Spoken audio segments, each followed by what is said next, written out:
under God, indivisible, with liberty and justice for all. Thank you very much. As a reminder, if you have a noise-making device, would ask that you turn it to silent mode so as not to interfere with our communications, electronic or otherwise. We do have one proclamation of recognition to present this morning. We'll do so at this time.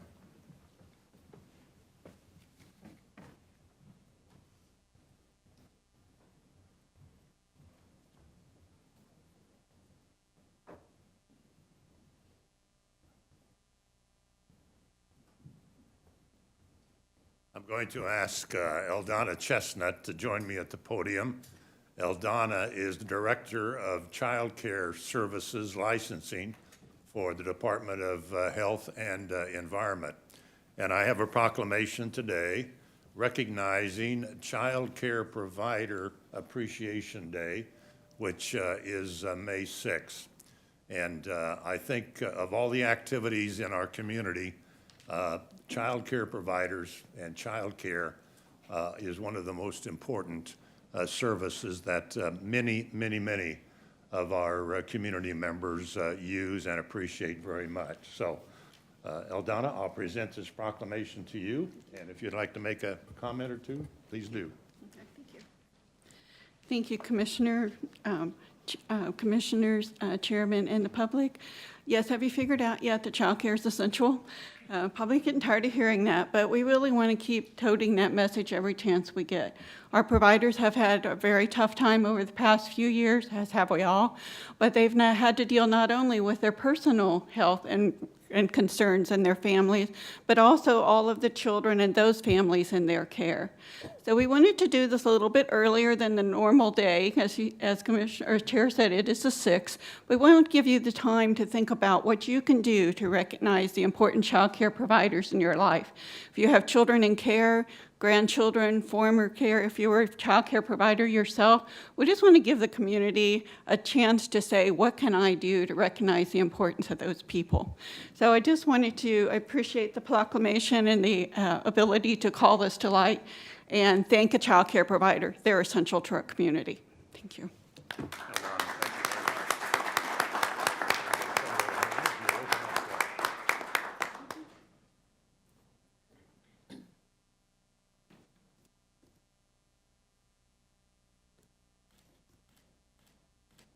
Okay, thank you again.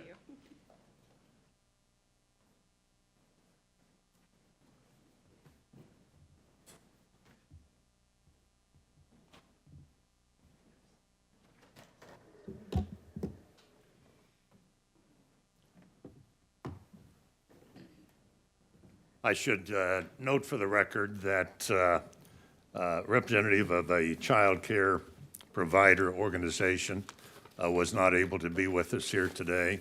So a proclamation has been prepared and given to that person to support the organization.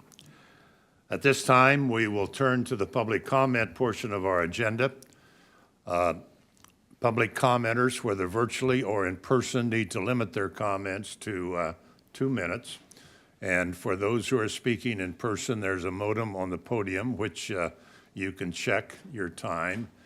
If speakers go over the 2-minute limit, then the chair is required to ask you to conclude your comments. So with that, we will begin, and the clerk will please read the first commenter.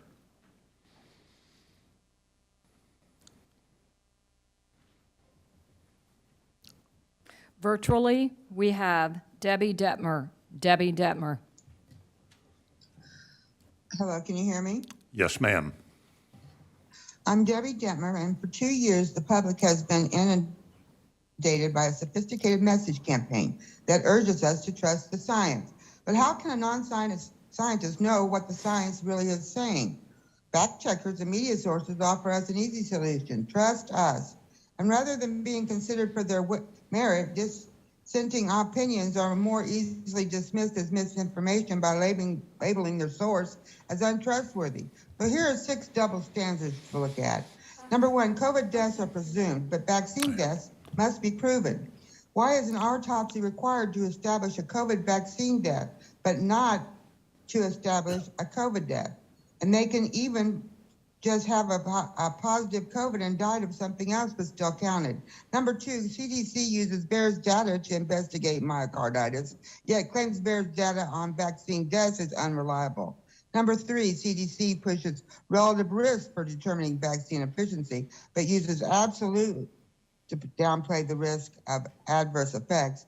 And number four, FDA requires randomized control studies for early treatment medications, but not for the boosters. And number five, the FDA uses immunobridging to justify Pfizer's shots for young kids, but rejects antibodies as indicative of immune protection for COVID. And number six, causation must be proven for vaccine injuries, but correlation suffices for providing vaccine efficiency. But these double standards and the medical authorities have created the illusion their COVID-19 narrative is logical and sensible. Please educate yourself because it is not logical or sensible. Thank you. Thank you. Now in person, we have Ben Hobart. Ben Hobart.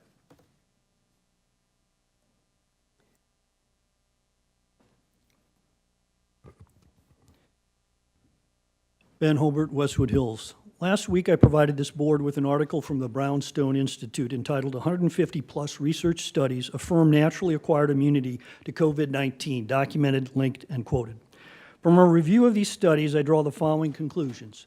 1, God-given natural immunity after exposure is longer lived than any of the clot shots' efficacy. 2, natural immunity is more broadly based than the clot shots, e.g. there will likely be more protection against mutations. 3, natural immunity is derived not just from neutralizing antibodies, but also from other branches of adaptive immunity, including CD4 T cells and CD8 T cells. 4, a natural cross-reactive immune response from other infections is evidenced in persons even not exposed to the virus. Almost all the studies referencing timeframes for immunity indicate at least 6 months of natural immunity, with 10 studies demonstrating immunity of 6 to 8 months, and another 15 studies in the range of 10 to 20 months of immunity. Contrast this with the clot shots, which based on CDC guidance have efficacy of only 5 or 6 months, depending on requiring short-term boosters thereafter. The CDC has indicated that at least 58% of Americans have been exposed to the COVID-19 variants, with an even greater percentage, approximately 75% among children. Johnson Countyans, think about this. Infants have a robust immune system, have likely been exposed to COVID-19 through their parents, and have a minimal, almost non-existent risk of serious effects. In the 5 to 11-year-old Pfizer study, there were no serious effects. Weigh this against the 1,291 potential adverse effects from the clot shots acknowledged by Pfizer-BioNTech. Further, consider there are no long-term studies of adverse side effects. Why would any parent subject their child to the risk of clot shots given these facts? Do not be deceived or manipulated by fear, shame, societal pressure, psychological techniques, or coercion. Protect your child. Thank you. Thank you. Next. Now I have Lisa Huppy. Lisa Huppy. Good morning. We are not against solar energy. We are not against utility-scale solar facilities. We are against the irresponsible siting of these utility-scale facilities in close proximity to homes. You have suggested a 250-foot setback from a dwelling. We are requesting you please do no less than 500 feet from a home property line. Devaluation of homes is clear when you have an undesirable view and when you put the perceived health and well-being of people, also in addition to that, your home further devalues. We have provided you with a study from Mary McClinton Clay last week and before. Please make sure you review this. It gives you several scenarios that prove that real-life scenarios that prove that these utility-scale facilities do, in fact, devalue homes, sometimes up to 30%. Also, if the facility is going to be on more than 2 sides of a home, please make that setback further. Give these homeowners a chance. We're primarily talking about one facility that we know is going in, but there's going to be more.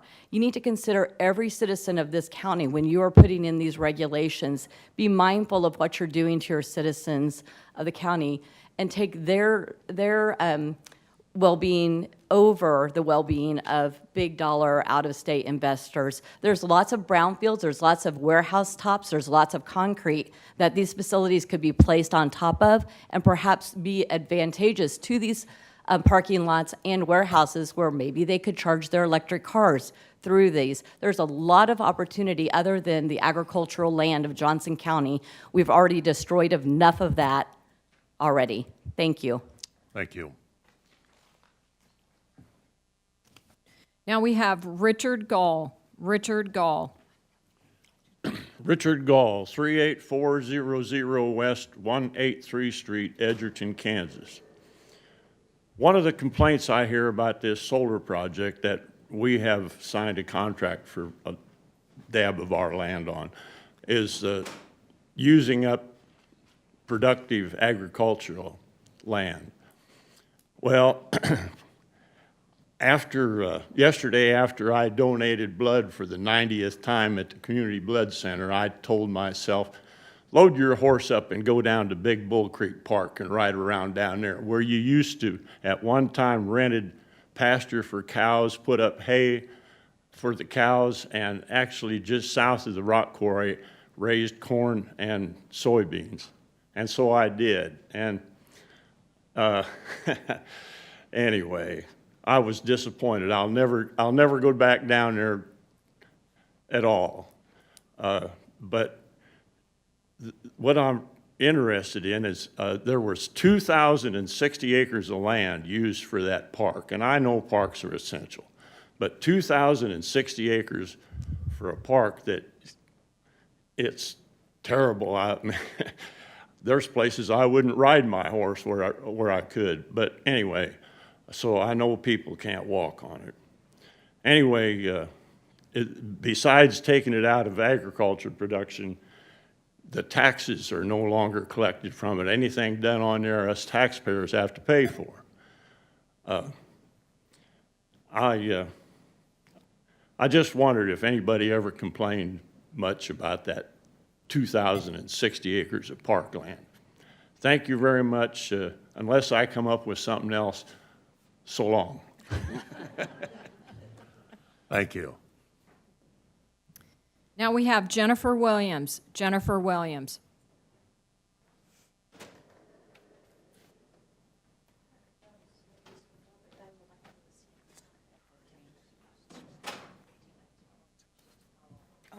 Okay. Go ahead. Can they see the map while I'm talking, though? Yes. Okay. My name's Jennifer Williams, and I live at 21993 South Moonlight Road in Spring Hill. Could you pull Sure. the microphone a little closer? Closer? Thank Is that you. better? Yes. Okay. Jennifer Williams, 21993 South Moonlight Road in Spring Hill. What 2,000 of my neighbors and I have been fighting for the last 16 months is the inappropriate warehouse development that has been intruding on our rural residential and agricultural land in the southwest Johnson and northwest Miami counties. We know from when we came before you last year that you can't do anything about the rezonings and annexations because once Edgerton annexes, it's out of your jurisdiction. What you can do something about is the inappropriate roads that they're wanting to push through so that the truck traffic can skip over the way stations along I-35 and other interstate roads that were meant for truck traffic. One truck does the damage of 10,000 cars. It's actually about 9,600, and that's assuming that truck's not overloaded. You give them a chance through 199th, 207th, Moonlight Road, Gardner Road to start skipping the way stations. Now, not only are you doing the damage of 10,000 cars, but that's exponentially even greater if those trucks are skipping the scales because they're overloaded. Johnson County says that their rural residential land in this packet from your own brochure is an asset to the county. You want to preserve that for your residents. You want to save that. You're not going to have a Johnson County fair if you keep getting rid of all your agricultural land. And maybe you like to have your land annexed into other cities so that you don't have to do the road maintenance anymore. But the taxpayer shouldn't have to pay for all of these road expansions. And you as the county have the authority to restrict trucks on these roads. It's statute, you have that authority, but you're not doing it. And Edgerton brags about their partnerships with Johnson County. They've just leapfrogged 2 miles from the existing intermodal so that they could put in 11 million more square feet of warehouses. They already said they can't do this without their partnership with Johnson County, eminent domaining some of that land so that they can get some wider roads along Gardner Road. We also know that they're going to be skipping through from 169 to I-35 and across, and we are begging you to please help us stop this inappropriate infiltration into our community. Thank you. Now we have Jenny Koch. Jenny Koch.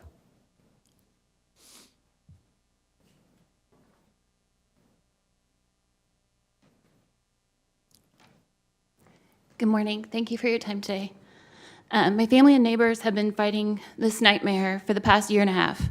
I hope our tireless efforts of attending meetings in Edgerton and large groups of neighbors pleading for our homes for hours to the City Council in Edgerton and Planning Commission would help us, but we were laughed at, mocked, and ignored.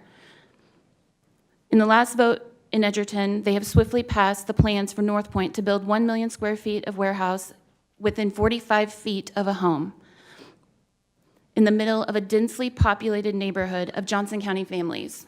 These families are being ignored.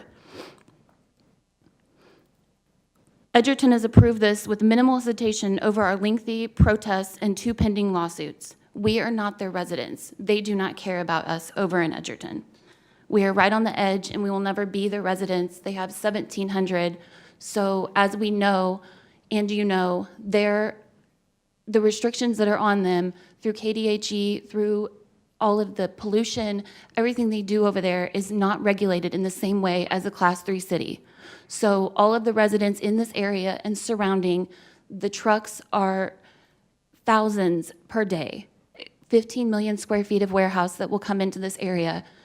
This is not going to be good for your residents. And the pollution to the water, at the meetings over there, they say, this is good for Hillsdale Lake. I don't know anyone who thinks this is good for Hillsdale Lake to have warehouse runoff into our lake. All of Johnson County needs to see how your backs are being turned to your residents in favor of an out-of-state developer. Thank you. Thank you. Now we have Andrew Cross. Andrew Cross.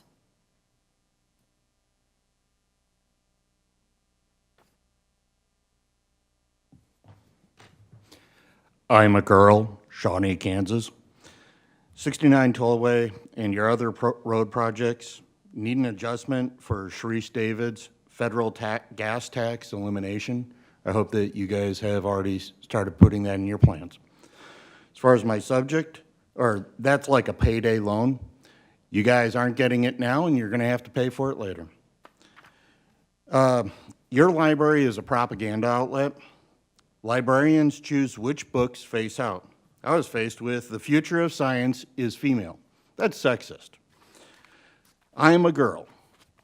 Dr. Tyrone Bates' Shawnee School's statement of when children are ready to be taught gender sex theory is national news. Boston Public Library has a list created by a librarian promoting an agenda. Johnson County has 13 of these 14 educational books on its shelves. I'm just going to read some of what's on that one. Who Are You? The Kid's Guide to Gender Identity. This brightly illustrated children's book provides a straightforward introduction to gender for anyone aged 5+. It presents clear and direct language for understanding and talking about how we experience gender. That's education. Our bodies, our expression, and our identity. An interactive 3-layered wheel included in the book is a simple yet powerful tool to clearly demonstrate the difference between our bodies, how we express ourselves through our clothes and hobbies, and our gender identity. Ideal for use in the classroom or at home, a short page-by-page guide for adults at the back of the book further explains the key concepts and identifies useful discussion points. That's education. That's propaganda. That's what you're teaching our children from my dollars in your Johnson County Library. Thank you. Thank you very much.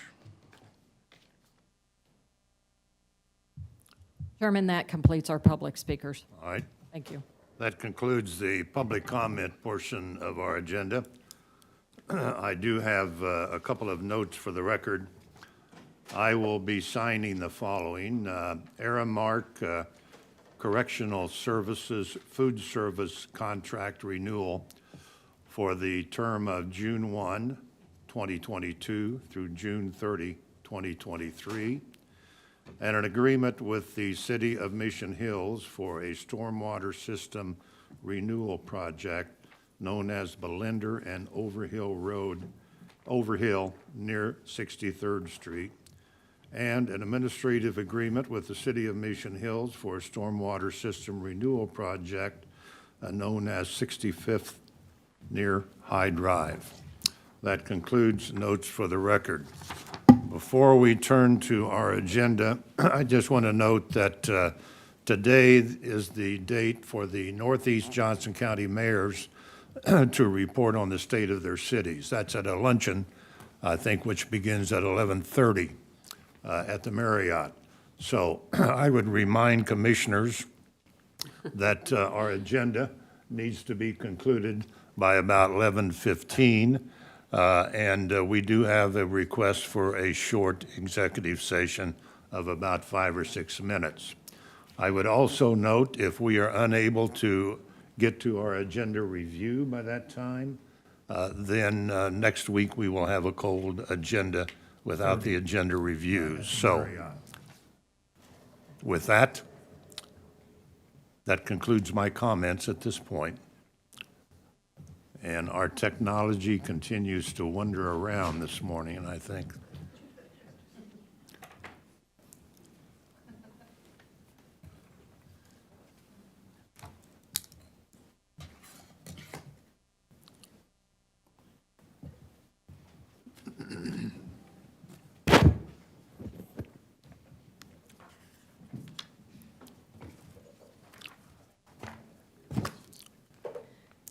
Item number 1, consider approving the April 4th, 2022 special business session minutes. Item number 2, consider approving the April 7th, 2022 business session minutes. Item number 3, request for proposal RFP number 2021-028. Consider authorizing a contract with Via Mobility for transportation management software at a cost not to exceed $381,200 for a period of 3 years with the option to renew for 2 additional 12-month periods, and authorize the reclassification of FY 2022 mental health reserves in the amount of $128,000. Item number 4, consider approving the Johnson County Annual Noxious Weed Eradication Progress Report for 2021. Item number 5, consider approving the Johnson County Annual Noxious Weed Management Plan for 2022. And item number 6, IFB number 2022-031, consider authorizing a contract with BCI Mechanical Incorporated to replace the 2 boilers and associated piping at the Juvenile Detention Center, JUVDET, located at 915 West Spruce, Olathe, Kansas, 66061, in the amount not to exceed $149,802. Thank you. The clerk has just read the proposed consent agenda. Is there any item that a commissioner would like to have considered separately? Ms. O'Hara? I do have just one quick question on the noxious weed. Can I just ask it? It's how do we accommodate the citizens of the county that do not want their ditches and areas sprayed? I know, I've seen the purple on the fence posts that indicates that they don't want sprays. Can you just Mr. explain Petey, that? can you speak to that? Brian Pedig with Public Works. Jim would coordinate with the landowners, but if there's a noxious weed, he's going to work with them and ask and see if they can't get those sprayed. Thank you. Okay. All right. Any other items? Is there anyone present who would like to have an item considered separately? If not, it's back before the commission. A motion would be in order. Ms. Allenbrand. Thank you, Mr. Chair. I move to approve the consent agenda as written. Hanslick, second. Allenbrand made the motion. Hanslick seconded the motion to approve the consent agenda as presented. Will the clerk please call the roll? Commissioner Fast. Aye. Commissioner Myers, Myers, aye. Commissioner O'Hara, Yes. Commissioner Hanslick, Hanslick, aye. Commissioner Ashcraft, Yes. Commissioner Allen Brand, Aye. and Chairman Eilert. Aye. I have 7 votes in favor. Motion carried. We will now move to the action agenda item. I believe that's number 7. Resolution number 022-22, application number SW 22-187-FDP, GA. Consider request from Van Trust Real Estate Development, LLC, applicant and Johnson County landowner for a final development plan for buildings A and B1 for the New Century Commerce Center East Area Plan on 71.5 acres, zoned PEC-LP, Logistics Park District, located at the southwest corner of 159th Street and Clare Road. Mr. Penley. Good morning, Commissioners. Sean Penley, County Planning Staff. As indicated, this application is the final development plan for New Commerce Center Buildings A and B1. This site is located at the southwest corner of 159th Street and Clare Road. As indicated here in the vicinity map, it's outlined, the subject property is outlined in the red area. This is a part of the overall east area plan for the New Century Commerce Center. That's identified in this vicinity map as the yellow area. If you recall, the rezoning and preliminary development plan for New Century Commerce Center was approved in November of last year. The board approved that rezoning and preliminary development plan for a 536-acre area. Also, there has been a development plan approved for Phase 1 infrastructure. You recall in February of this year, that development plan was approved for infrastructure. So this is the first application for the first 2 buildings in the Commerce Center, so it's exciting to actually see it come to fruition now with the first 2 buildings in this area. This preliminary development plan here indicated on the map does show the subject property. So this overall area, this is the east area, east of the New Century Air Center, and this is the 536-acre site. The 2 buildings, A and B1, will be located at the corner of 159th and Clare Road. It's outlined here in the red area, showing those 2 buildings. This total development area is 71 acres, and Building A has a total area of 330,000 square feet. Building B1 has a total area of 752,000 square feet. These buildings are spec buildings. These will be started construction as spec buildings, so no tenants have been identified at this time. However, Van Trust Real Estate is marketing these buildings and working on finding tenants. As part of this development, as indicated, there will be new infrastructure that's being constructed, and actually that's underway now since that's been approved for the infrastructure. The new Collector Road, Green Road, which I believe will be renamed in this subject property, but that will be intersecting with 159th Street, so that will provide access. This new Collector Road will provide access for these 2 new sites. So there will be no direct access from 159th Street or Clare Road as part of this development. Traffic impact study was submitted as part of this project, and the Public Works Department has reviewed and accepted this study. And that traffic study does evaluate the traffic impacts and roadway impacts for the frontage roads and surrounding development. And staff and the applicant has had coordination, been working with the surrounding jurisdictions with the City of Olathe, City of Gardner, and KDOT for review of plans, exchange of comments, and there's been a constant coordination with those other jurisdictions for this project. This detail plan here shows a little bit more the site plan for the 2 buildings. These would be warehouse distribution uses. The applicant did provide a landscape plan for the overall development. It shows landscaping throughout the development. That landscaping, the detailed landscape plans are included in the packet, and all of the landscaping provided does meet county regulations for industrial development. In addition, the applicant has provided building elevations for these 2 industrial buildings, and the proposed design and materials do comply with the county's architectural and design requirements. The applicant has also provided this rendering here. You may recall this is, I think it was at the time of the preliminary development plan. This is a bird's eye view looking south. So 159th Street is in the foreground here. So this will be looking south at the ultimate build out of this east area. Buildings A and B1 are on the left side here at the corner of 159th and Clare Road. There's also a concept rendering that just shows a view of the buildings and the typical elevations in the construction. Planning staff and all county staff have reviewed the application, and staff does recommend approval of the final development plan as stipulated in the resolution. The Southwest Consolidated Zoning Board held a public hearing for this application at the March 23rd meeting. Nobody from the public spoke at that meeting, and the zoning board recommended approval with a vote of 7-0, including the stipulations recommended by staff. That concludes staff's presentation. I'm happy to answer any questions. We also have Aaron Otto, the executive director with airports, here, as well as the Van Trust real estate team. Okay, thank you. I want to emphasize that this is a final development plan. Prior zoning activities in regard to this property has taken place. Ms. O'Hara, you have a question?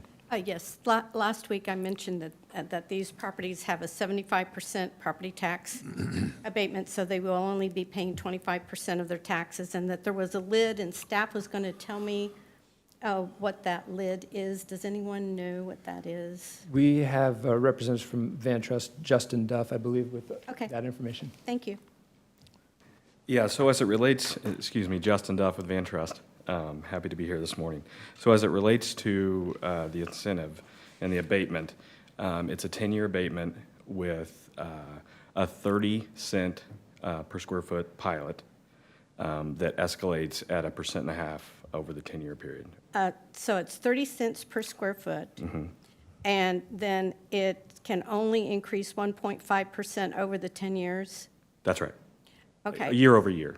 So 30 cents, is that approximately 25%? Yeah, so that works out from a percentage standpoint. It's about 75% at the beginning, working to about 71% through the term, with about 73% average through the term. Depending on how much the inflation rate is on buildings, because if it's actually higher, then your incentive is actually going to be more than 75%. But because, I mean, residential averaged 9.1%, and I don't have industrial in front of me, but this is a sweet deal. I know that this was all approved prior to my being on the board, and so that will be the only reason I am voting in favor of this. However, I have been in communication with Jim Pruiting, the city administrator in Gardner, and there are some real issues. And he is extremely concerned about this truck traffic and what it's doing to the secondary roads. And he has pointed out that the county indeed does have jurisdiction to prohibit truck traffic on these secondary roads. And I think that we need to have a committee of the whole meeting and really, really discuss this, because this is changing the character of Southwest Johnson County and the strain that it is putting on our infrastructure, and the fact that the county residents are going to be asked to spend tens of millions of dollars improving especially 199th Street. And I really would encourage the board to consider a committee of the whole meeting on this. Okay, thank you. Commissioner Hanslick. Yes, first of all, wanted for Mr. Penley, wanted to just reaffirm, and I think the chairman alluded to this. This is final action, and with this action, then grading and construction can begin. Is that correct? Actually, the final development plan for infrastructure was approved in February, so grading can begin for infrastructure, and that has already started, if you may have noticed if you've been to the site. So they've started work for infrastructure, but with this approval of the final development plan for buildings A and B1, building construction can begin. They're not quite ready for that. We do have building permit plans pending for that currently, but following approval of this plan, building construction can start for the buildings. That's correct. And a follow-up question to that, did I hear you mention there was a traffic study done and approved? That is correct. A traffic impact study was submitted with this development, and staff does recommend approval of the recommendation. All right, thank you. Are there other comments? Ms. Allen-Brand. Thank you, Mr. Chair. First of all, I want to thank Van Trust, and I want to thank the New Century Board, because there was no one from the public that contested this. And I am, Commissioner O'Hara. I'm kind of surprised because we just had a meeting yesterday with Jim Pruding and also Mayor Winters, and we have ongoing meetings along with Brian Pegg, Jay Lepso on roads and traffic studies. So that has been an ongoing committee meeting. So I'm in favor of this, and All right, thank you very much. Chairman? Ms. Fast. Yeah, I just thank you for bringing this forth. I mean, it's very difficult when you develop around an airport and the type of development you can have around the airport, height, and so forth, and you've met that. Aaron, I had asked Aaron for the economic impact, 4,700 jobs. These are like $21 to $25 an hour. So, I mean, I've talked to a number of the construction trades are really excited about the job opportunity that this will bring and the type of businesses that we will bring here. So thank you. Okay, thank you. Any other comments? Mr. Ashcraft. Thank you, Mr. Chairman. Mr. Chairman, I'm supportive of this, although I think Commissioner O'Hare raises an important question. I want to make sure that we've fully consulted with Gardner and the potential impact and the concerns, and I appreciate Commissioner Allenbrand's perspective, but have we taken all necessary steps to make sure we've addressed or at least understand what their traffic concerns are and tried to make allowances where we could? Sean Penley, County Planning Staff. I would just note the staff has provided all of the plans to the surrounding jurisdictions, including the City of Gardner. We did not receive any specific questions from Gardner or comments from Gardner regarding this application. However, we have been in discussion with them regarding traffic impacts, and staff I'm not aware of any concerns regarding this development from the city. I think the City of Gardner has many development activities going on within their own city that they've made positive decisions about. So, other comments, Ms. O'Hara? yes, I have a letter from Jim Pruding, and this is a quote from it.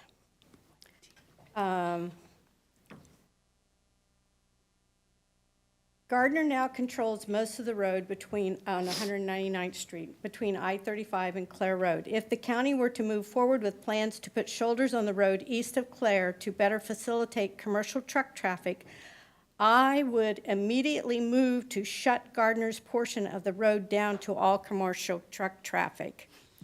Okay. This is a direct quote, that all is not well in paradise, and we need to have some. And let's put that on the record. Can you give Well, us all a written yeah. copy? Oh, absolutely. And why It's, isn't he coming before? You know, I would Mr. simply Chairman? say this. The next There are ongoing issues between two cities in the southwestern part of the county in regards to roads, and Ms. Allenbrand is working diligently with both of those cities to work through those issues. So, is there anyone present who would like to comment on this item? Mr. Chairman, just a point of clarification and order. The letter in which Ms. O'Hara is referring, where is that letter? I have it. It was an email sent to me. But it was not shared with the other county commissioners? I didn't think about that it should be shared, but I'm very happy Okay. to share that with them. Okay? Okay. All right, thank you very much. Is there any other comments? Yes. Penny Posick Ferguson, County Manager. Yesterday, I was part of that meeting with Commissioner Allenbrand, the mayor, the city manager, and Brian Pedig.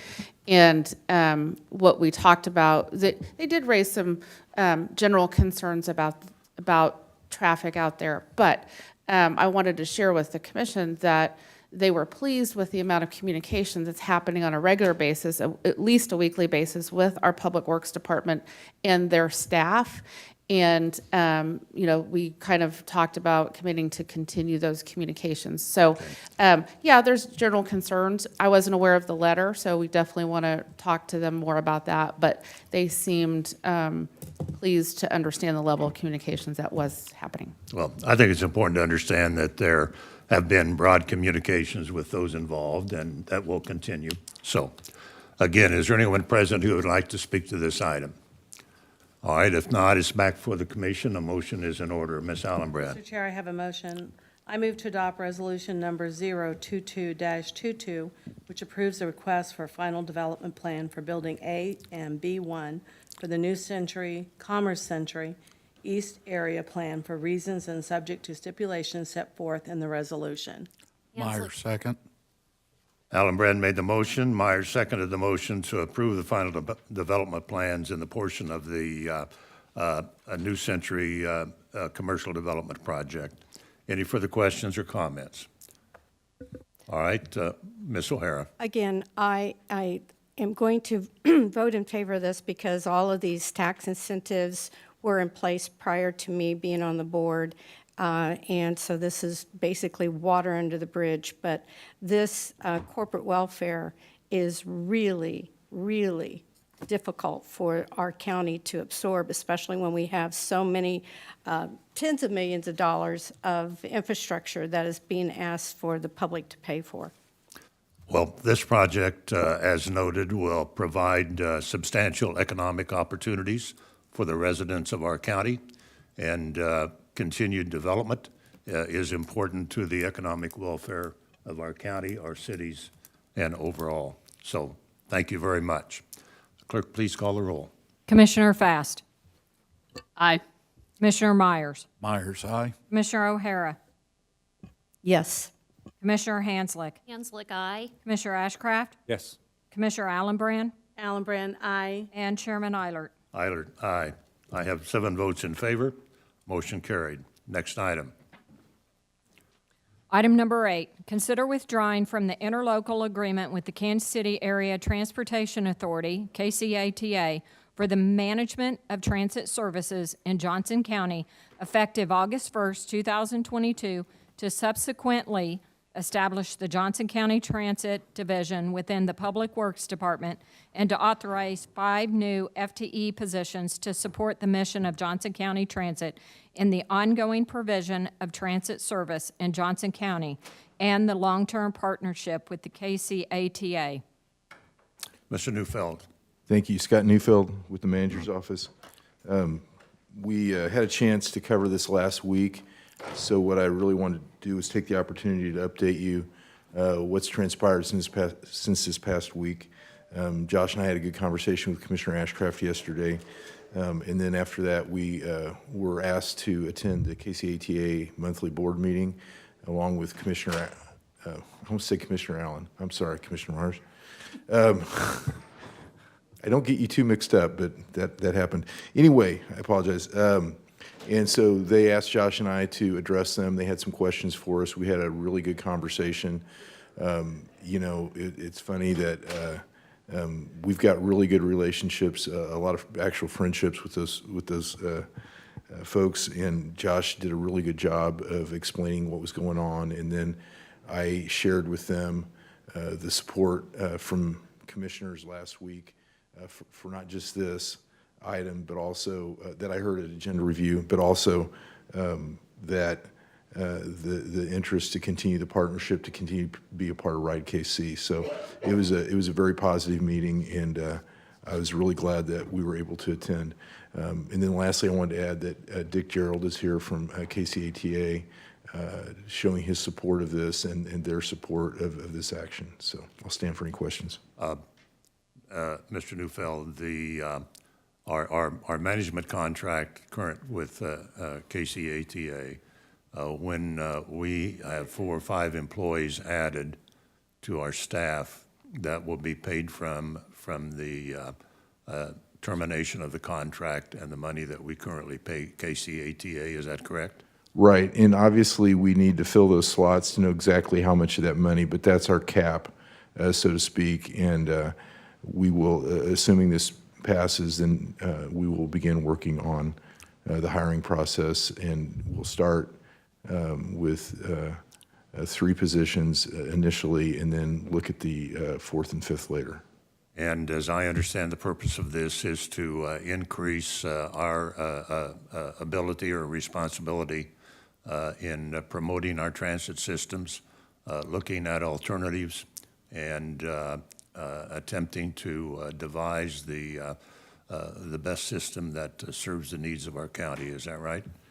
Yes, and I would add that as everyone is aware, we are beginning expansion efforts for a 5-year pilot with excess federal funds that are allowing us to expand microtransit, to add some routes, to tighten up some routes, to expand the hours and the days that we provide service. So we're very excited about that.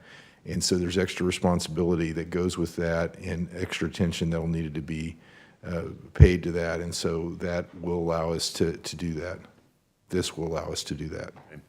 And again, there will be no impact on the service or the, that's currently offered. We've had some Right. questions from folks. The key point here is this is folks kind of, I would say, in middle management and financial. First Transit will remain our provider on the fixed route side, WHC on the microtransit side, and those folks that provide the service directly are not changing. We are going to remain a part of Ride KC. That was emphasized heavily, not just by Josh and I, but by the KCATA board, that the partnership will continue. So it will be transparent to the ridership. Okay, thank you. Ms. Hanslick. Thank you, Mr. Chair. First, I want to thank Mr. Neufeld and Mr. Powers for their very hard work on making this change possible. And as the chairman said, I also want to emphasize that this is a way to strengthen Johnson County's opportunity to have a successful pilot project. And I've had questions from people also about, well, does this mean we're no longer part of the metro area transit system? And I've assured them that it is not. I think most people know I'm very supportive of transit and transit opportunities, and this will in no way impact those relationships. Commissioner Myers will continue to serve on the KCATA board. I will continue to serve on the Total Transportation Policy Council with Mark. We will continue to be part of the metro area decision-making and system. And as Mr. Neufeld said, there should be no impact on riders. In fact, our goal is that there will be a positive impact, that we're making positive changes. So again, thank you for your hard work on this agreement. Mr. Ashcraft. Oh, thank you, Mr. Chairman. Mr. Chairman, when I first looked at the briefing sheet, quite honestly, I had some reservations. I wasn't quite sure what the cost benefit of this effort would be, because as you probably remember, several years ago, I guess now many years ago, we operated independently and we were in pretty severe financial distress and opted to coordinate, merge, not necessarily consolidate, but to be one with KCATA, and through that partnership, the county was able to ride out that financial distress. And so I want to thank the KCATA for opening their arms and coordinating with us. And I appreciate Commissioner Hanslick's summary, because I think that will continue. I do understand that we are looking at, and we have been looking at, some innovations in service delivery, and because Dick would be disappointed if I didn't say big box buses don't necessarily work in all environments, and particularly my belief in Johnson County, these pilot approaches make a lot of sense. So I am supportive of this, although, Mr. Chairman, as you noted, that cap and the escalator built into it was a firm budgetary control. With this coming under Johnson County authority, I hope Mr. Pedic and Mr. Neufeld in particular will be able to maintain and possibly even show other opportunities for improvement. Okay, all right, thank you. Mr. Myers. Thank you, Chair. I just wanted to mention that I believe this is a very positive step forward also. It was very well received by the commission at the KCATA, which I'm a member of. And I would like to thank Mr. Newfield and Mr. Powers for their presentations yesterday at our meeting. Very well received, very well done, and looking forward to the positive aspects of this moving forward. Thank you. Ms. Allenbrand. Thank you, Mr. Chair. I also want to point out that this was federal funds, and if we don't use it, we lose it. And I appreciate Mr. Powers, I appreciate you, Mr. Newfield, and I appreciate Mr. Powers because there are some rough roads, and we've had some incidents that have happened, and I appreciate you facing them head on. I also appreciate you working within the 6th District with the cities and the Chambers of Economic Development, trying to find the right solution for this transportation. Thank you. Is there anyone present who would like, Ms. Fast? Yeah, thank you. I had the opportunity this week to go out to the Murray Nolte Transit Center. Thank you, Josh, with my transit appointee. I really encourage, I'm sure some of you have already been out there, but it was really good firsthand to see the center. And I want to kind of follow up on you, Commissioner Ashcroft, because we keep saying, oh, we have too many big buses, but we are really working on right sizing. If you go out there, you see the small paratransit, you see different sizes of paratransit. We have the micro, we're getting funding to have micro with EV, and the data that we are now collecting, which I know you'll be excited, which, you know, back in the day, they had to get on the bus and count it with check marks. I mean, so it was very hard to right size, and now they're going to have real-time data. If a route doesn't have very many people, then we can right size to a smaller van. Only the huge bus goes to, and it's full every day, to Lawrence. So I'm really excited to see that data that you're working on and how we can really meet the needs. And I'm going to bring this up again. As you know, I would really like enhanced dispatch to help our seniors and persons with disabilities when they have, they can call, and that, you know, we don't push out an app for everyone. Not everyone has access to an app, that we still have support for those who don't have iPhones or Androids. Okay, thank you. Is there anyone, Ms. O'Hara? Thank you. Yes, I would like to have ongoing updates as far as ridership, because I know that the numbers that I saw were startling as far as costs per ride on the express route. I think it was like $171 per ride, and that was not a round trip. So we are charged to be fiscally responsible, and driving empty buses around is not fiscally responsible. So I'm looking forward to seeing the data. Thank you. Yeah, I'm not sure that that's a correct number. Is it, Mr. Newfeld? Yes. I'd have to look to Mr. Powers. It's a number that I got from Mr. Well, Powers. let's hear it. Chairman, Commissioners, Josh Powers, Business Liaison. So Commissioner O'Hara is correct. However, I would be remiss not to point out that that number occurred in the deepest throes of the COVID pandemic, when ridership was heavily reduced because for obvious reasons. So in typical years, pre-pandemic, our express routes were running about $12 per trip. And so we're not at $178 currently, but we're also not back to that low $12 number as ridership is coming back. Right, and I would like to see those numbers. And I know that you've been very nice, very great in providing those for me. Thank you. Thanks for that clarification.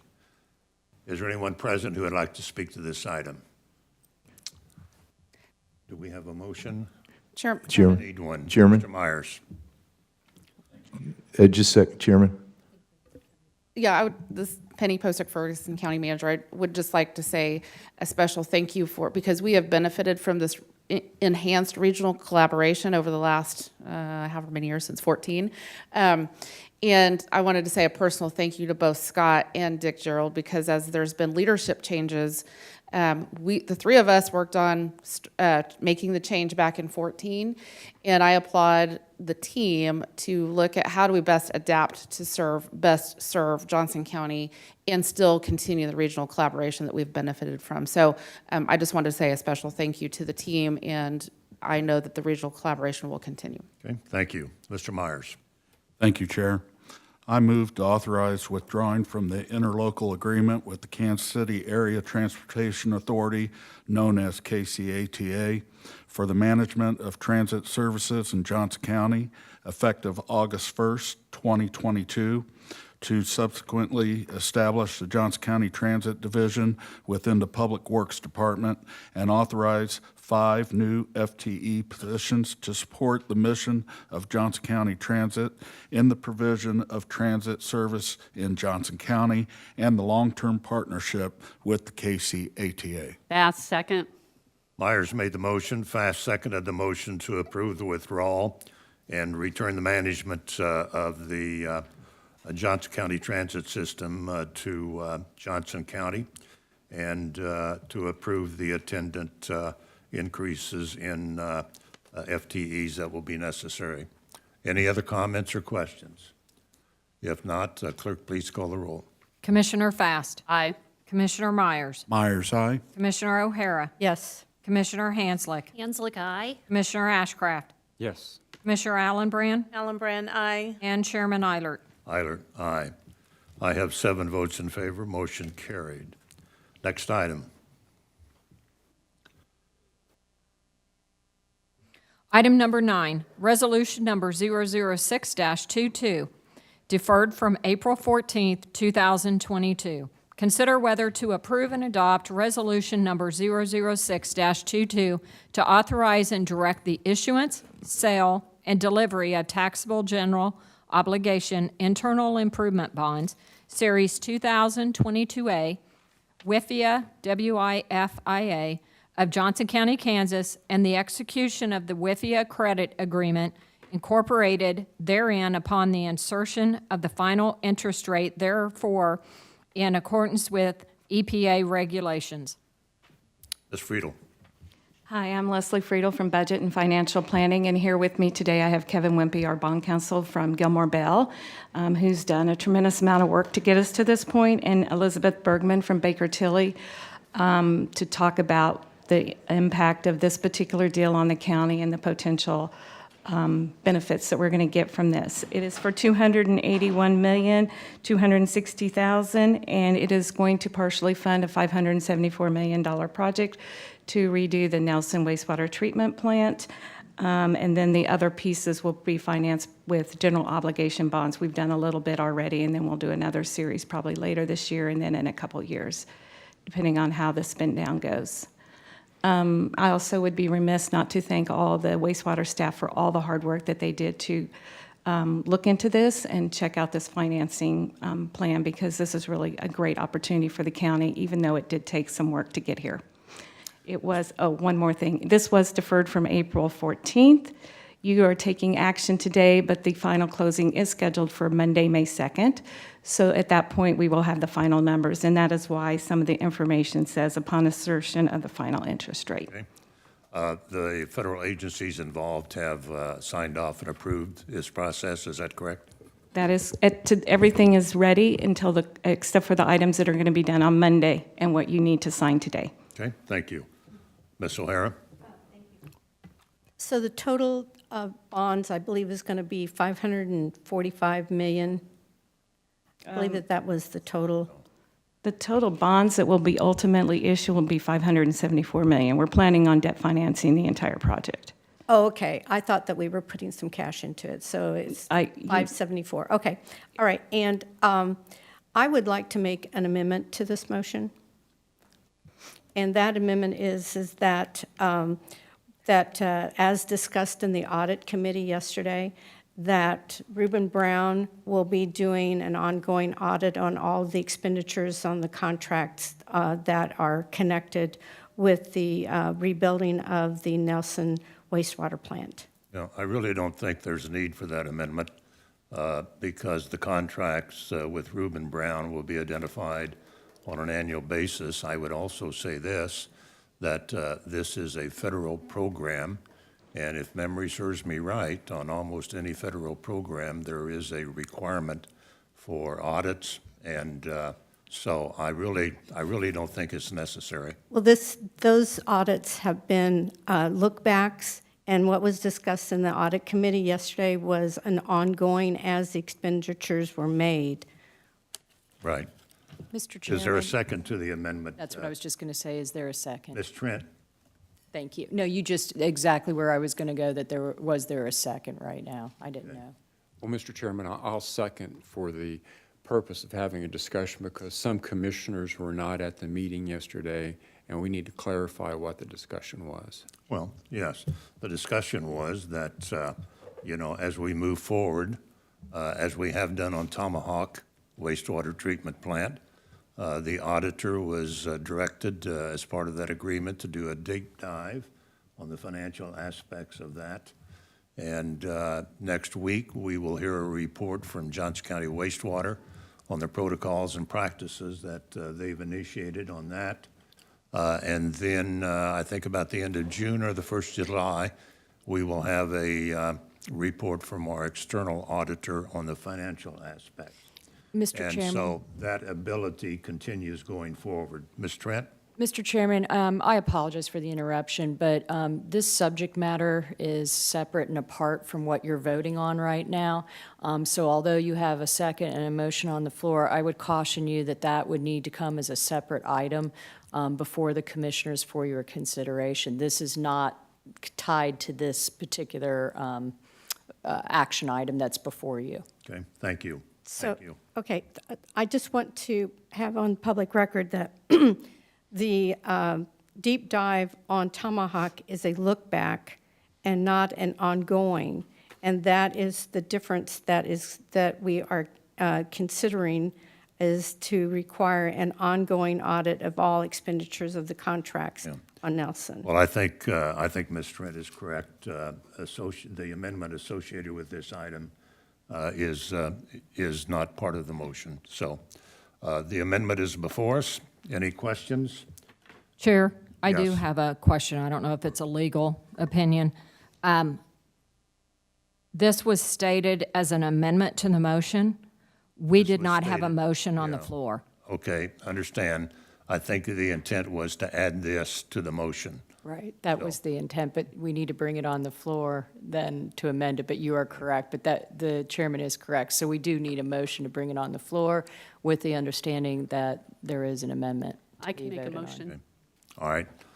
Do I hear a motion? I can. Ms. Fass made the motion. Well, I need to read it. I move to approve and adopt resolution number 006-22, to authorize and direct the issuance, sale, and deliver of taxable general obligation internal improvement bonds, Series 2022A, WIPA of Johnson County, Kansas, and the execution of the WIPA credit agreement incorporated thereon upon insertion of the final interest rate, therefore in accordance with EPA regulations. Allenbrand, second. Commissioner Fass made the motion. Commissioner Allenbrand seconded the motion to approve the issuance of the WIFIA bonds as recommended. Any further questions or comments on the motion? Then there should be a vote on my amendment. I will follow up with your amendment. Yes, ma'am. Okay, thank you. Clerk, please call the roll Wait, on the the motion. amendment has to go first, correct? I think the Okay. the legal counsel has said they are two separate items. And so we will have a motion on this item, and then if you want to make a motion to require whatever, you're free to do so. All right? Is that correct? This is completely confusing. Let's Let's see if No. we can confuse it some more. Yeah, I know. Mr. Chairman. Mr. Chairman. So at this point, I think Commissioner Hare's intent is to move forward the motion. So I guess I just would, knowing what I just advised the commission, is the second willing to withdraw their second, knowing what I indicated as to the amendment, that this would be a separate item, so that that would not go forward for a vote? That's fine. This does not have to be tedious. Okay, thank you for that. The second withdraws the second to the amendment, so we'll come back and consider that separately. The motion that's before us is to approve the WIFIA bonds issuance. Any questions on that? All right, clerk, please call the roll. Commissioner Fast. Aye. Commissioner Myers. Myers, aye. Commissioner O'Hara. Yes. Commissioner Hanslick. Hanslick, aye. Commissioner Ashcraft. Yes. Commissioner Allenbrand. Allenbrand, aye. And Chairman Eilert. Eilert, aye. Motion carried. Ms. O'Hara, you have a motion. Let me see if I can restate this. I move that we require an ongoing audit of all expenditures on the contracts to rebuild the Nelson wastewater treatment plant as discussed in the audit committee yesterday, and that the staff had recommended using Reuben Brown, or is it Brown Reuben? Well, again, I would suggest that that's really not necessary, especially in regards to the WIFIA bonds. And with the annual outside expert council to do the financial review of all activities in the county, that will occur. Is there a second to that motion? Mr. Ashcraft? I will second for discussion purposes. All right. Any further discussion? Ms. Hanslick? Thank you, Mr. Chair. I appreciate Commissioner O'Hara's intent, but for me, I need more information. I think at our meeting yesterday, we talked about getting more information from Baker Tilly about the possibility of an ongoing audit. But without more details, I'm not comfortable supporting this amendment, Okay. or this motion, I'm sorry. Any question about the motion? Ms. Fast? Yeah, to me, it's transparency, too. The public wasn't told about the motion. It should be on the agenda. There should be attachments. There should be full transparency for the public, and this isn't transparent. And so I would ask, that come at another meeting. I'm sorry. Mr. Ashcraft, did you have a comment? I did, but I heard another voice. Well, I'm asking you, do you have a comment? Yes, thank you, Mr. Chairman.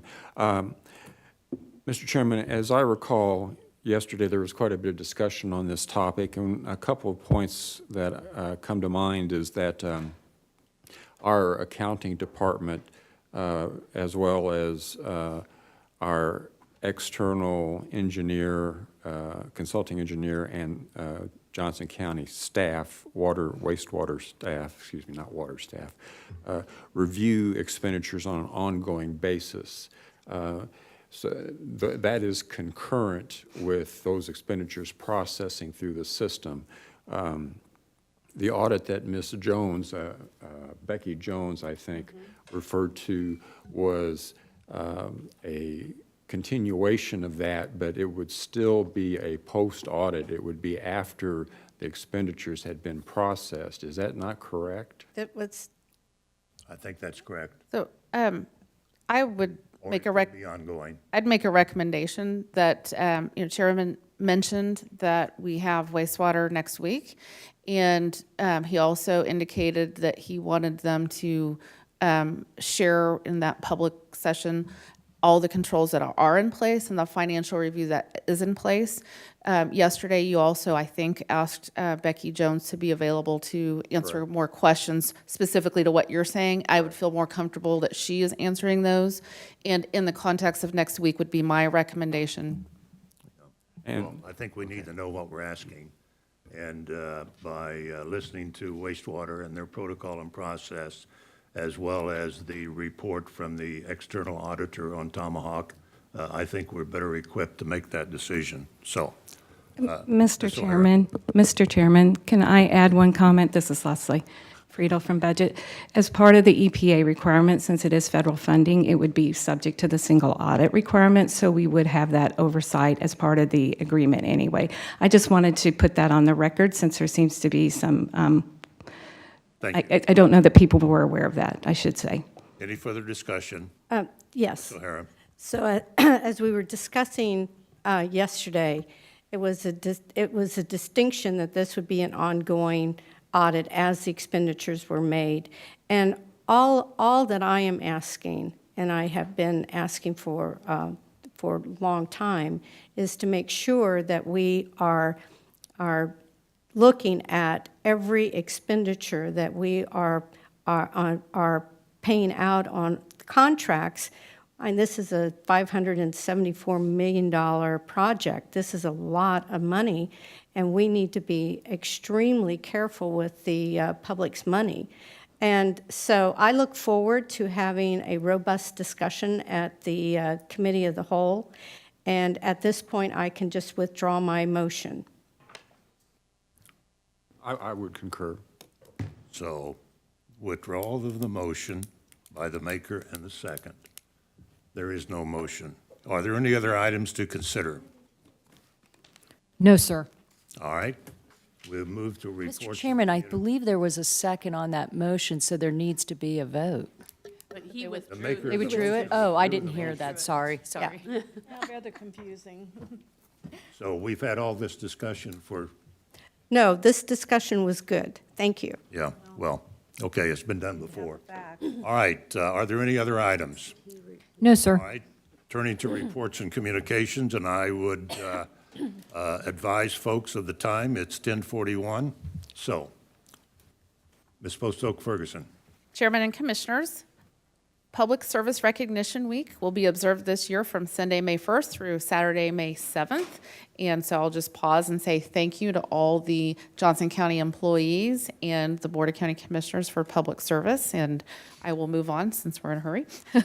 The next item is City of Shawnee notified the board regarding a public hearing held Monday, April 25th. The purpose of the public hearing was to consider the issuance of $45 million in revenue bonds and 100% 10-year property tax abatement with a 37 cent per square foot fixed pilot.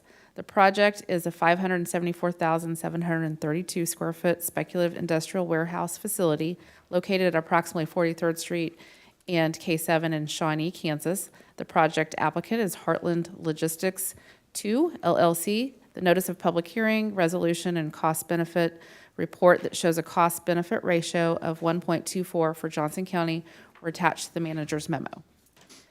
Next item is Home Connect Library Program, which is a service for residents of the Johnson County Library Service Area who are unable to come to the library in person.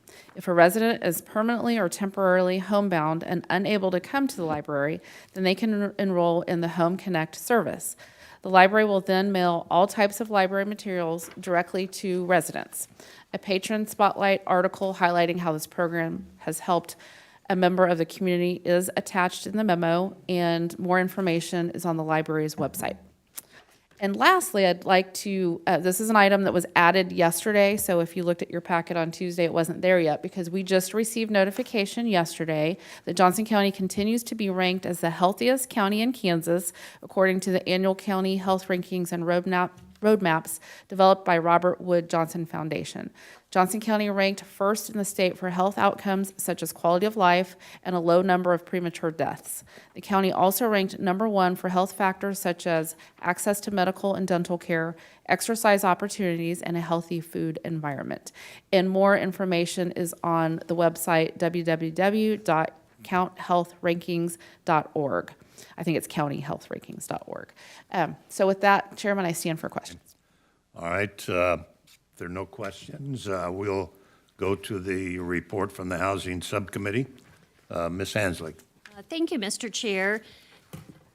As you know, in April of 2021, the BOCC Housing Subcommittee was formed by myself, Commissioners Fast and Allen Brand, to follow up on the recommendations in the 2021 Johnson County Housing Study.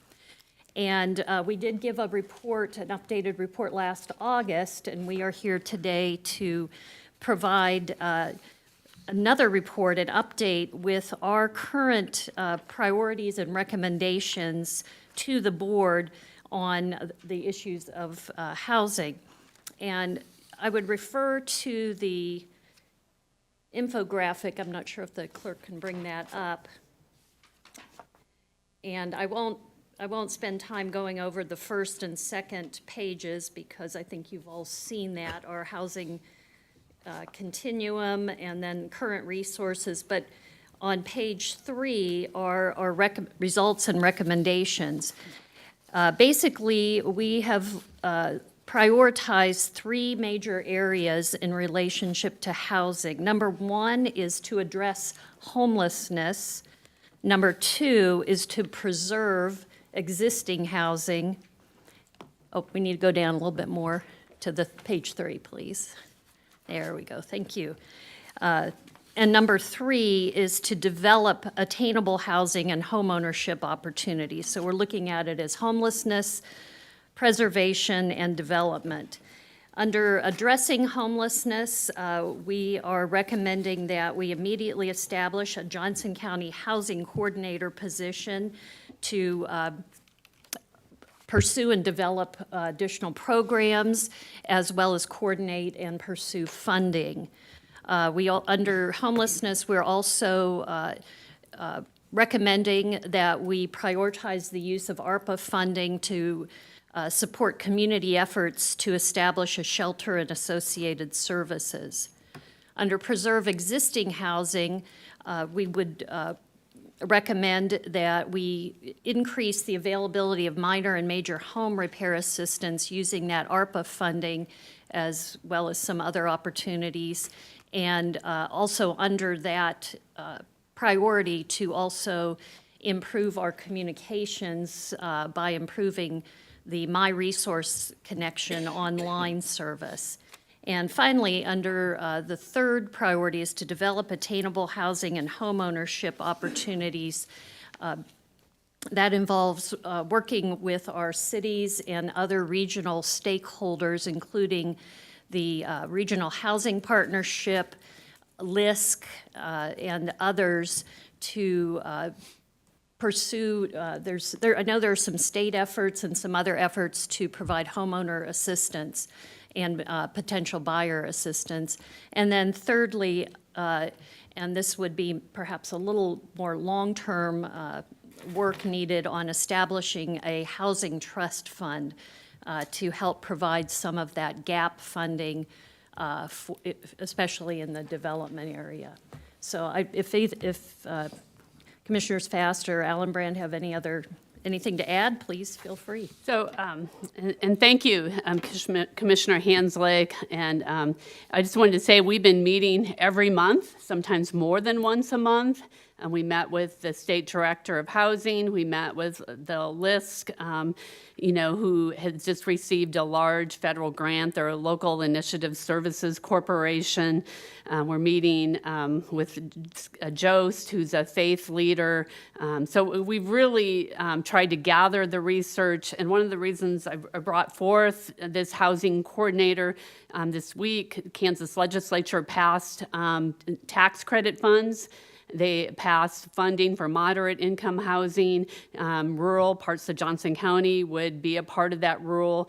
The federal government has energy efficient funds. There's a lot of unsafe housing in each of our districts, and we do not have the staff capacity. We could add, and they could work 60, 70 hours a week, and they're right there. Thank you to our staff. But we really need, in order, Maury spent many evenings when we worked with our housing study. I spent many hours on the calls with mayors in order to get all the cities to buy into our housing study. The chairman has often said, if we want to do housing, it takes a partnership with our cities. This will not happen without our cities. That takes time to work with each of our planning directors of the cities or city managers, to work with the state. Mark is going to have a regional housing partnership. And so that position will pay for itself by maximizing. I mean, Mark has just asked us to apply for a grant for first-time home ownership. They're going to have a first-time home ownership satellite agency, and they want to work with us. So we do not have the staff capacity, and that is really the action we'd like to see today. That is really our next step. And Commissioner Allenbrand has worked a lot on the development of new housing, and kind of let her talk about that. I think Commissioner Fast and Commissioner Hanslake said it all, but it was definitely a round table of all the non-for-profits and trying to meet with all the different groups and what they bring to the table. And I want to thank our staff that's sitting back there for all the time and effort that you've put into this as well. So. Okay. Well, good report. I'm in full support of the recommendation. Are there any other comments, Ms. O'Hara? Yes, I just wanted to know what statistics you were using on homelessness. So we right now, the Vento McKinney, they report 1,000 unhoused children. So for our children, our families, that's 1,000.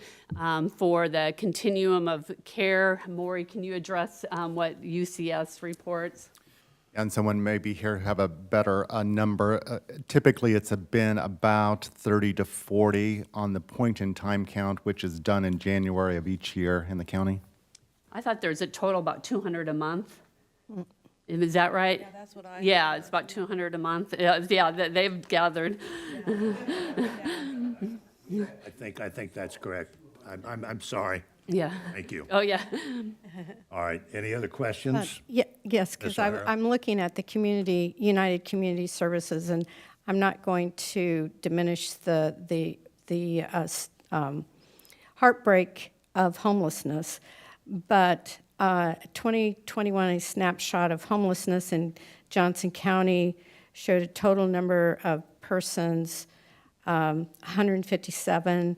31% of those were under age of 18 years, and that was a number of 48. So I just would like to have some really good, solid numbers so that we can understand exactly what we're dealing with. And then also, I think that the county has to accept some responsibility of affordable housing disappearing in Johnson County because of property taxes. It's like we point fingers at everyone, and yet we don't try to rein in our spending. And it is putting a tremendous amount of pressure on folks. I accompanied a gentleman. He was appealing his property tax, his valuation, and he basically stated that he's on a fixed income and he really can't afford the increase in taxes. So we're part of the problem, and I want to make sure that what we're doing in creating more expenses, that this is the best way to go forward in addressing this. Okay. All right, other comments? We need a motion. I have a motion. Ms. Fast. I move to direct the county manager to take all necessary actions to create, recruit, and hire one FTE to be tasked with the coordination of housing issues for the organization and community as appropriate. This position shall be authorized to be filled as soon as appropriate, utilizing any allowable funding source for the remainder of budget year 2020. Beginning with the budget year 2023, this position shall be funded as a part of the county's overall personnel expense. Alan Brand, second. Hanslick made the motion. Alan Brand seconded the motion. Fast made the motion. Excuse me, Fast made the motion. Alan Brand seconded the motion to adopt the recommendation. Mr. Ashcraft? Thank you, Mr. Chairman. I appreciate the work of the subcommittee. Do we have any further details on the source of that funding? Will that just come out of reserves? Maury Thompson, Deputy County Manager. My thought, Commissioner, is we can look to our federal funds. The American Recovery Plan Act, we know those are for a limited duration, but those could be a potential funding source for the first couple of years, maybe longer. Then we would look to general funds on that point. And the prioritize using ARPA funds. Have we had a discussion in terms of what our overall priorities will be using ARPA funds? It's coming. We have not had that yet? That's correct. Okay. And to Commissioner O'Hara's comment, I don't disagree with her observation about taxes, but if you look at housing costs, there was a report from HUD, and this is nationally, so it may be a little different in Johnson County, but anywhere from 25 to 30% of the cost of a single-family home is caused by regulations imposed by the jurisdiction, and for multifamily homes, it's anywhere between 40 and 50%. So taxes are real, but those regulatory expenses are kind of a hidden tax, and I just offer that as an observation. I am supportive of this discussion and wanted to move forward, but as Commissioner Fast said earlier, in terms of transparency, I would like to have some more discussion on this and its potential impact rather than just taking something out of course for both the budgetary process and decisions relating to ARPA. So if the motion stands as is, my vote will reflect those concerns. Okay. Any other comments on the motion? Ms. Hanslick? Yes, I just wanted to point out and reiterate what Commissioner Fast said, that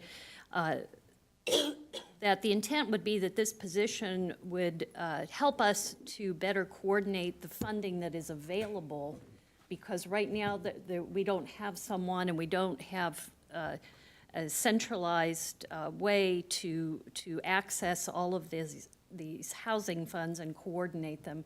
So as she said, this position could very easily pay for itself in accessing those funds that we may now be missing. And then I also wanted to just mention in regard to property taxes, as I mentioned to so many people, county taxes are only about 15% of your entire property tax bill. The majority, about 56%, are for schools. And we have no control over the schools' mill levies. Ms. O'Hara, you have a comment? Yes. So houses in Overland Park and the Shawnee Mission School District, and you have to add libraries and Parks and Rec, it's at 25% of the tax bill. That's not right. No, that's Yeah. not right. Yes, Well, I have. okay, all right. Anyway, we need to be looking at this expenditure as a budget increase. And we cannot be thinking that we're going to find alternative sources year after year after year. And that's so many of our expenditures. It's like, well, we have this grant. And staff always indicates that, well, the people that we hire understand that this is based on a grant, and that after the end of 3 years, then if we don't have the money, then those positions go away. And using ARPA money without a robust discussion as to our overall plan, I think, is premature, and I totally agree with Commissioner Ashcraft's comments. Okay. Any other comments? Mr. The Chair. motion is before us. We need to vote on it. Ms. Allenbrand? Mr. Chair, just very quickly, I want to remind the entire commission that anybody could have served on this subcommittee, and those were open meetings, so there was a lot of discussion. We can sit here all day and argue about the need, but we can sit and talk about all the stories that we heard from people in need. So I'll be in favor of this motion. Okay. All right. The motion is before us. Clerk, please call the roll. Commissioner Fast. Aye. Commissioner Myers. Myers, aye. Commissioner O'Hara. No. Commissioner Hanslick. Hanslick, aye. Commissioner Ashcraft. No. Commissioner Allenbrand. Allenbrand, aye. And Chairman Eilert. Eilert, aye. I have 5 votes in favor, 2 opposed. The motion carried. All right. Mr. Thompson, do you have a very brief legislative report? Oh, he's running. Yeah, running.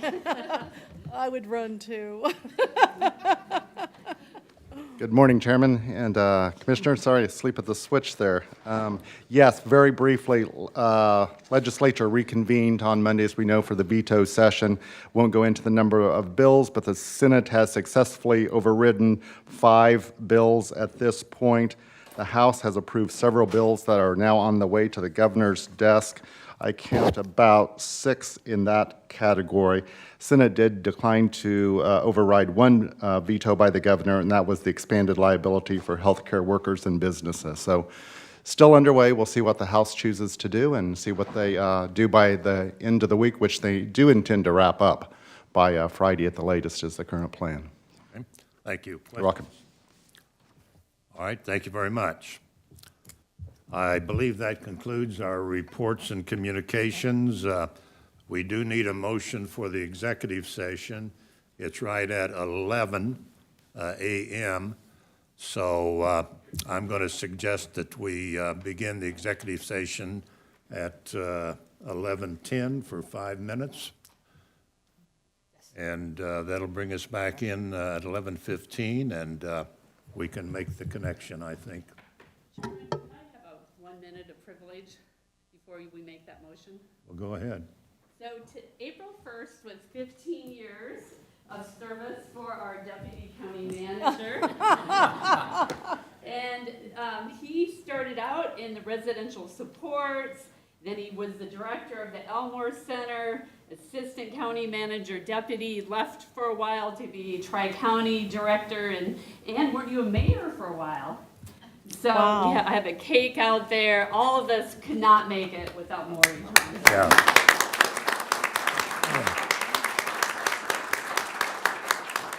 Thank you, Mr. Thompson. Congratulations. All right. Do I hear a motion? I think it's 15 years Ms. times Allenbrand? 2. I move that the board recess in an open meeting and in executive session at 11:10 for a period of 5 minutes for the purpose of discussing pending litigation and preservation of attorney-client privilege, and to reconvene an open session in the room approximately 11:15 or sooner thereafter, the executive session may end. Is there a Myers, second? Myers seconded the motion. Clerk, please call the roll. Commissioner Fast. Aye. Commissioner Myers. Myers, aye. Commissioner O'Hara. Yes. Commissioner Hanslick. Hanslick, aye. Commissioner Ashcraft. Yes. Commissioner Allenbrand. Allenbrand, aye. And Chairman Eilert. Eilert, aye. I have 7 votes in favor. That motion carried. We'll turn to commission comments at this point in time. Commissioner O'Hara. Yes, I just want to again emphasize the issue of truck traffic on secondary roads, and that the county, it appears, does have authority to ban truck traffic on some of those roads.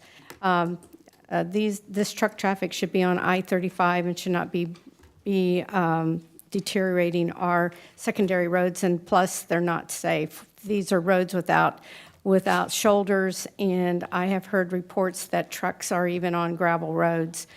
So it's a huge issue, and we need to be transparent about it, and that the residents of Johnson County should not have to shoulder the cost of improving these roads. This is more corporate welfare, and it's just unacceptable. And then also I had a question about Roland Park, and I needed clarification. Did Roland Park actually become a sanctuary city by passing a resolution not to cooperate with ICE? Is that correct? So they're, Excuse me, your mic, please, I think. I think that this is not the time. They didn't change. I mean, their HR, I mean, their police manual. So I don't think this is a time. Cities have the ability to make their own decisions, and I'd suggest that you visit with the mayor and/or the city manager if you have that interest. The reason that So it is not a true sanctuary city compared and what they adopted. Why I was bringing this up, I wanted to make sure that the cities that we give county assistant road systems money to, that they are in compliance with federal law. Okay, So- all right, thank you very much. Thank you. Mr. Myers, any comment? No comments. Ms. Hanslick, No comments. Mr. Ashcraft, Nothing, sir. Ms. Allenbrand, I'll save mine for next week. all right, Ms. Fatt. Yeah, I just wanted to highlight, because Penny talked about that Johnson County is one's the healthiest. Commissioner Hanslick has often talked about childcare. We talked about housing today. That study said 22% of household income is due to childcare, and the income inequality and security due to childcare on top of housing. Okay, very quickly, we do have a meeting next Wednesday at 5 p.m. It's a joint meeting with the Airport Commission, and that will be held at New Century. And again, we will not go through agenda review. It'll be a cold agenda for next week. We do have a public hearing scheduled next week, but again, that will be published appropriately, and public will be aware of that. So with that, we are in recess, and we'll move into our executive session. Thank you all very much. Thank you, Mr. Chair.